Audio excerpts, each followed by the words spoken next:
It started out as just an ordinary day in San Diego back in March 1993.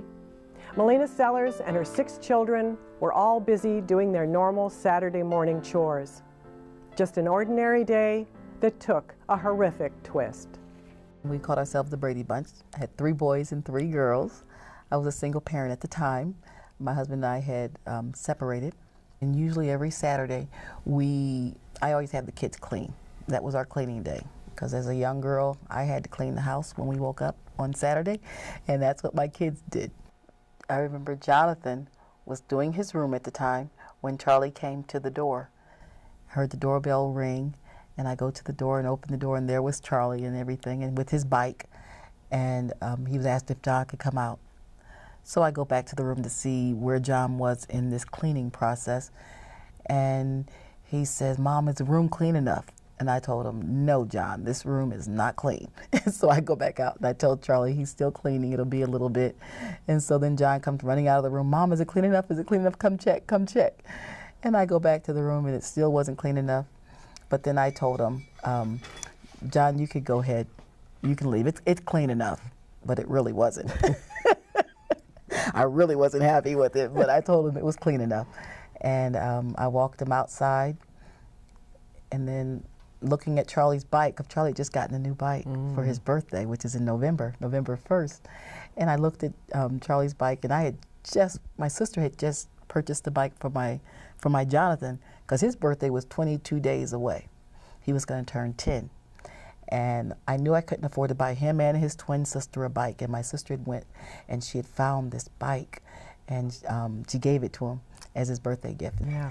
So it was a happy moment for you in that morning. It was. It was. Tell me about Jonathan.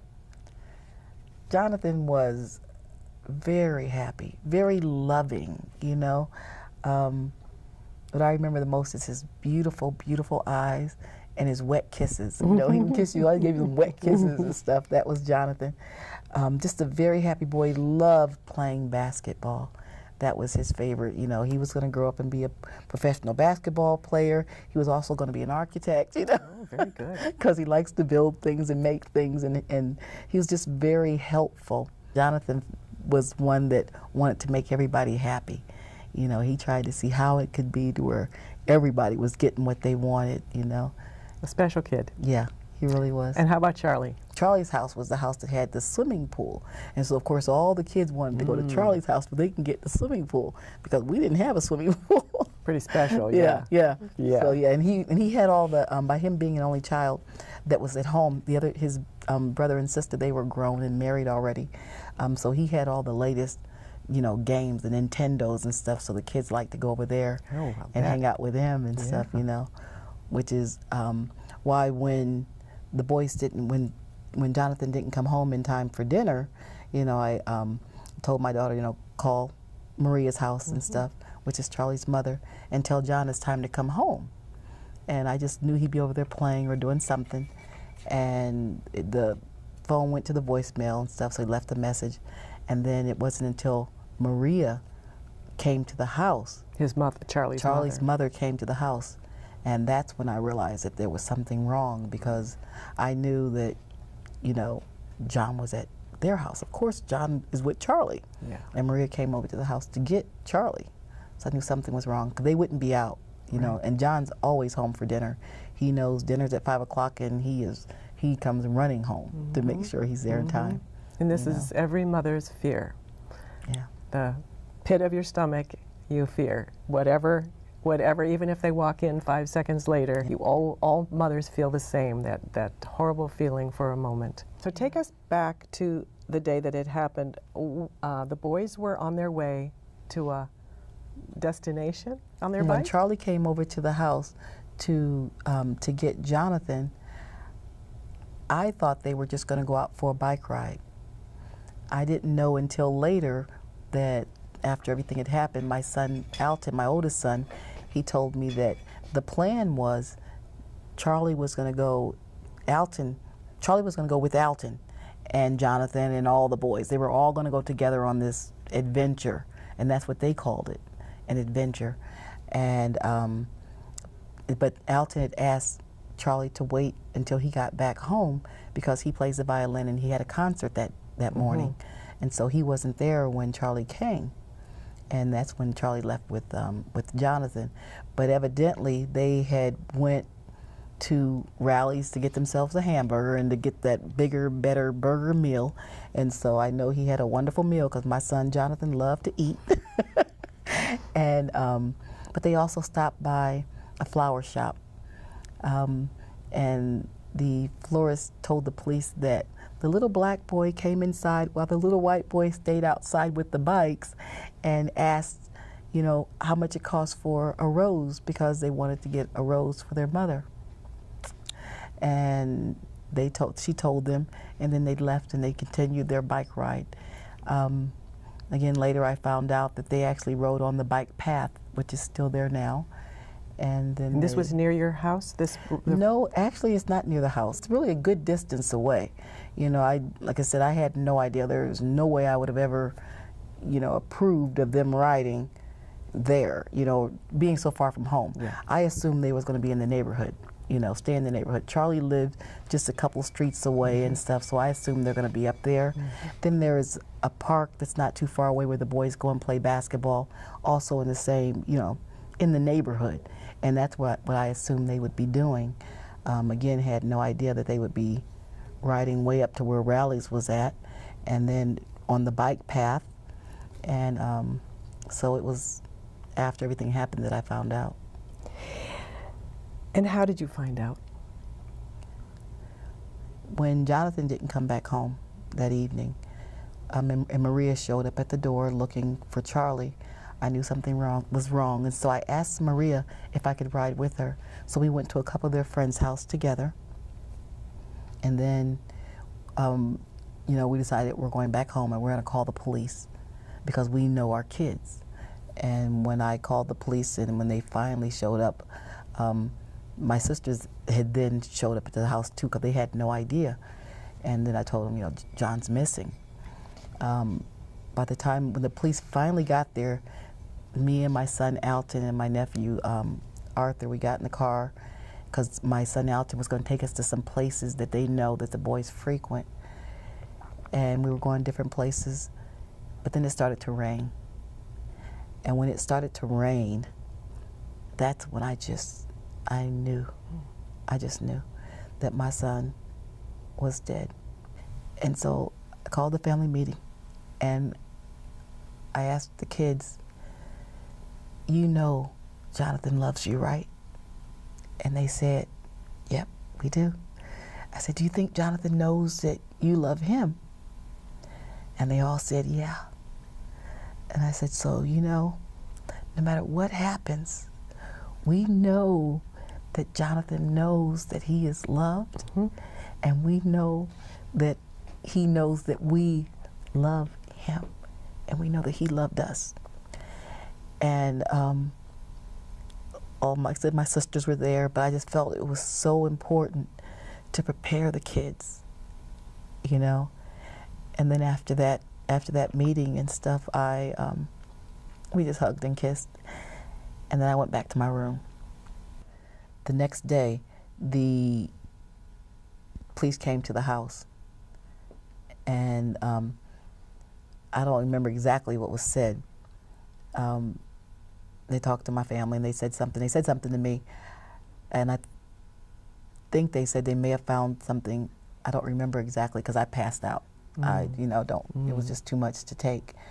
But I know that the way my family, when I remember the way my family found out was we did an interview with the news and to tell them that Jonathan was missing, and we were hoping that they would put it on the news. That way people would say, you know, yes, we saw these boys here and there or wherever. And so my family was waiting for the news to come on, and that's when it came on TV, saying that they found the boy's body. And my family was in they were in the family room, and I was back in my bedroom, in bed, and all I heard was this screaming, you know. They were just screaming, and so I just started screaming because I just, you know, I knew it was like confirmation, and it's just so hard. And then John's father came into the bedroom and he said, you know, our baby's dead, our baby's dead. And oh, it was just so hard. It was so hard. And that was, you know, when the police came to the house to tell us, I remember, you know, my sister told me that she was really upset because of how the kids found out and how we all found out and stuff. But then I knew that I still kept thinking in my mind that he must have drowned because Jonathan couldn't swim. But Jonathan was one of those smart little boys. He knew he couldn't swim, so he never went near the water, you know. But maybe something happened. Maybe my thought was Jonathan must have drowned, and maybe Charlie drowned trying to save Jonathan, you know.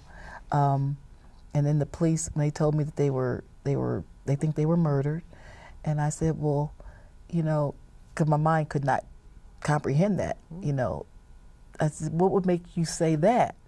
And he said, I don't think they could have done that to themselves. And I'm still thinking, no, you must be mistaken. They must have. I'm still thinking in my mind they drowned.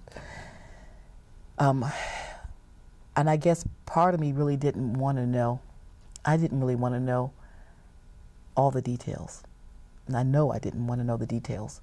Because it was too hard just dealing with the fact that he was dead, let alone, and then telling me somebody actually killed him on purpose, you know, purposely killed him. And then Maria, she would come to me and she said, you know, she's the one that would let me know what was going on. It was just easier, I guess, for me to hear it from her.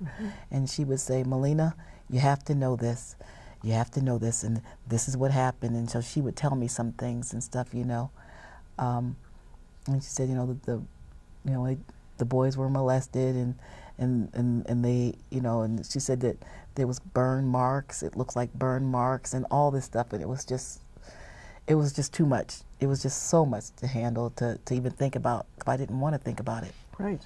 You know, I just didn't want to. It must have seemed like it went on forever while this time was, although maybe you just didn't have any sense of time during that time. It was a nightmare.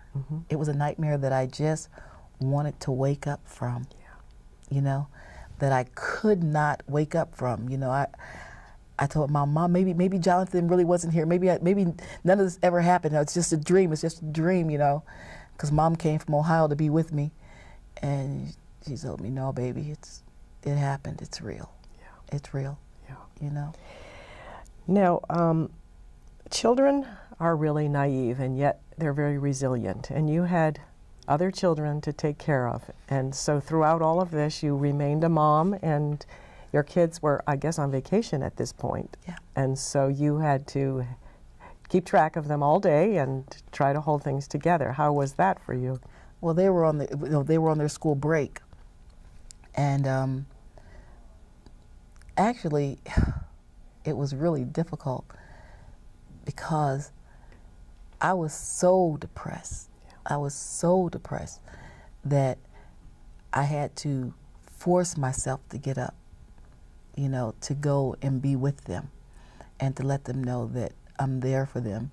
And they were trying to protect me, so they didn't want to talk about Jonathan, you know, being dead. They didn't want to talk about it, but yet they had questions, and I knew they did. And so I told them if they want to talk about it, it's okay.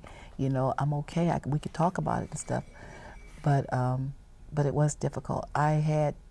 Jonathan died 22 days before he turned 10 years old, his 10th birthday. He has a twin sister. I had to have a birthday party. They always had a birthday party. I could not have a birthday party for her, you know?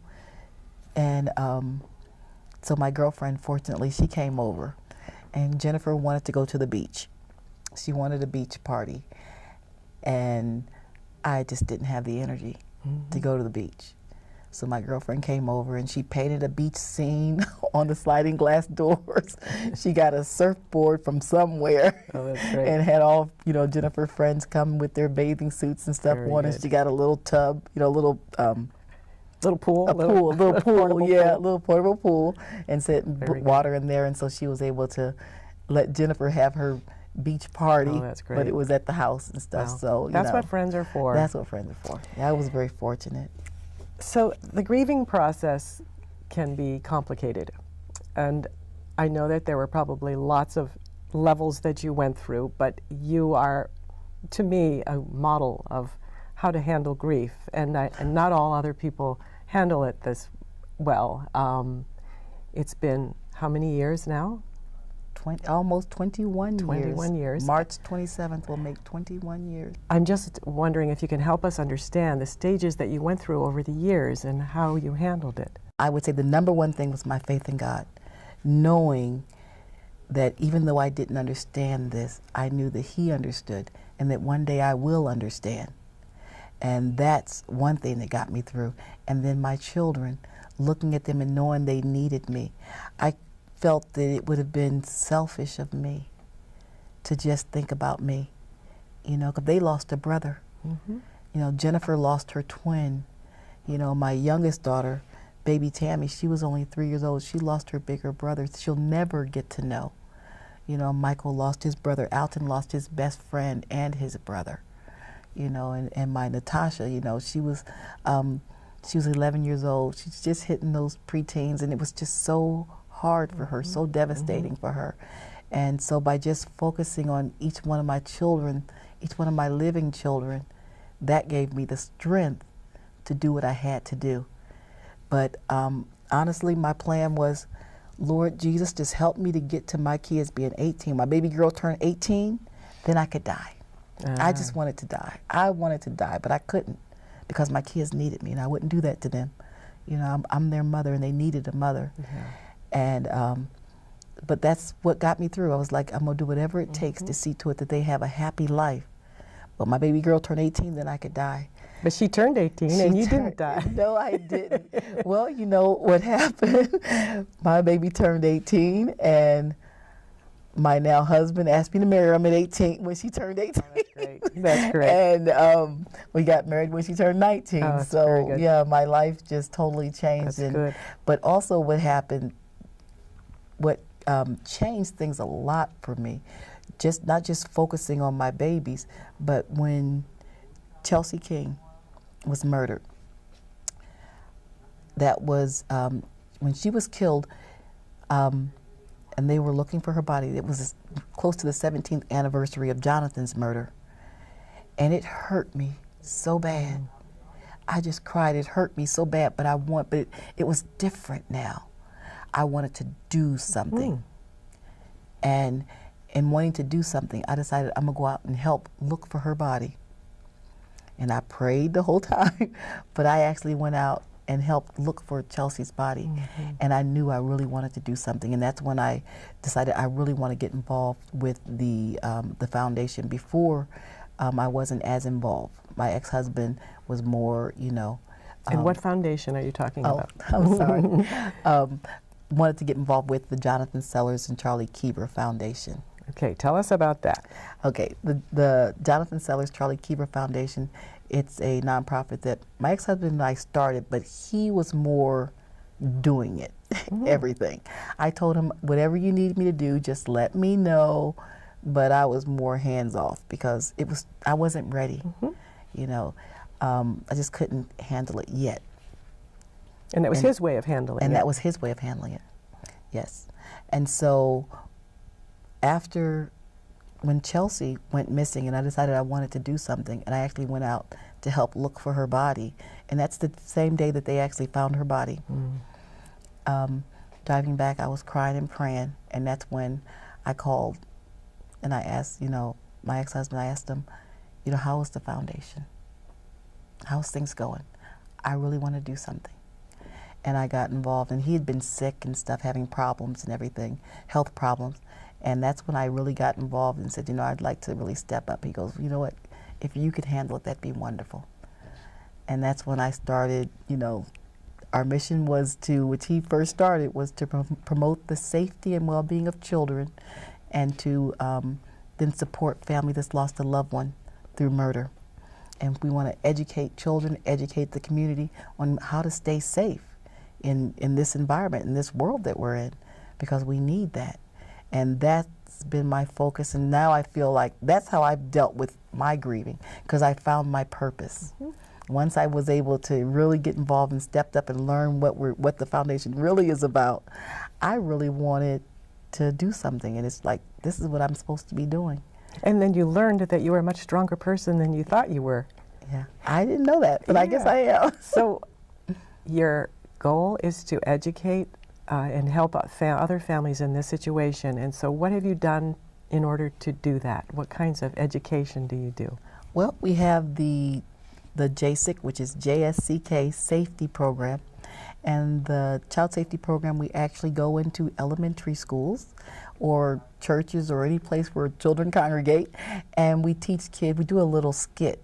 It's a performance using a cat and a bird, teaching kids to be safe, you know, giving them the tools that they need to stay safe.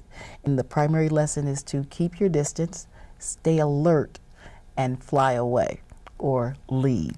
And that's what we're teaching kids. But we're doing it in a way that's not scary, you know, but they definitely get the message.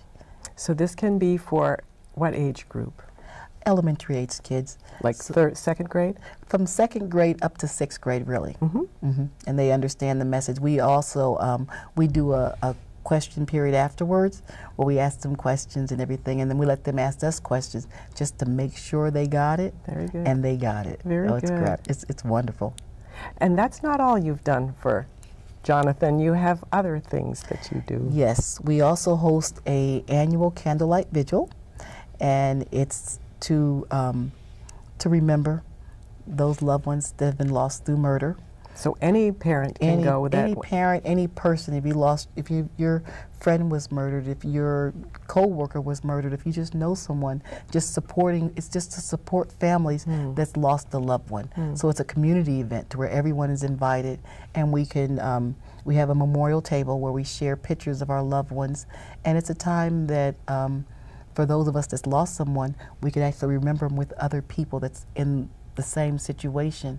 And for those that have not lost someone, you could support someone that has lost a loved one through murder. So it's a chance to talk about them and to remember them, and it's okay. And then we also use that opportunity to network, to talk to each other. You may be, maybe the murder of your loved one haven't been found yet, and mine may have been found, but we haven't started the trial, and someone else's may have gone through the trial, and so we're at different stages so we can learn how to best go through these different stages when it comes to a loved one being murdered.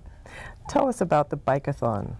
Okay, we have an annual bike ride that's a fundraiser for the foundation, for the Jonathan Sellers and Charlie Keever Foundation, and it's called the Ride for Safety San Diego. And with the bike ride, we're actually riding on the bike path that the boys rode on their last ride.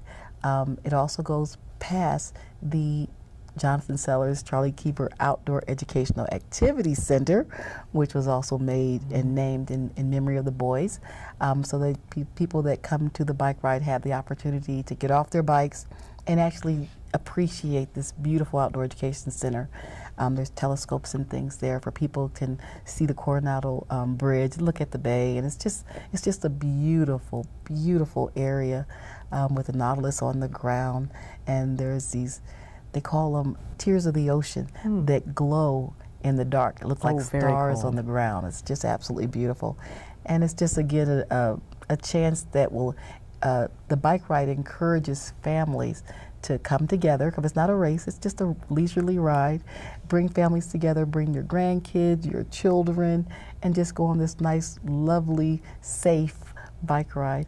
And it's a way for us to raise money so that we can continue our safety program, because there is no charge to the schools when we do the safety program, and the schools can just call us, let us know what day they'd like for us to come, and the actors go and they do this wonderful performance at no charge. Very nice. And that's how we're able to do it at no charge, is because we raise funds in other ways. I don't want money to be a reason why kids don't get this very, very important message of staying But you safe. do take donations. Yes. And so they would send donations to the foundation. Yes. And so we'll have the website up on the screen. I want to thank you so much for coming and sharing this story with us today, Melina. And I know the park is a beautiful place, and there's a quote from Rachel Carson right at the park that is just so perfect. There is something infinitely healing in the repeated refrains of nature, the assurance that dawn comes after night and spring after the winter. And it's wonderful. Thank you so much for coming. You. In March 2001, a DNA database identified Scott Erskine as a suspect based on the DNA found at the scene of the 1993 murders. Erskine was already in prison for a rape committed 6 months after the boys' murders. In 2004, he was sentenced to death row at San Quentin State Prison, where he still resides.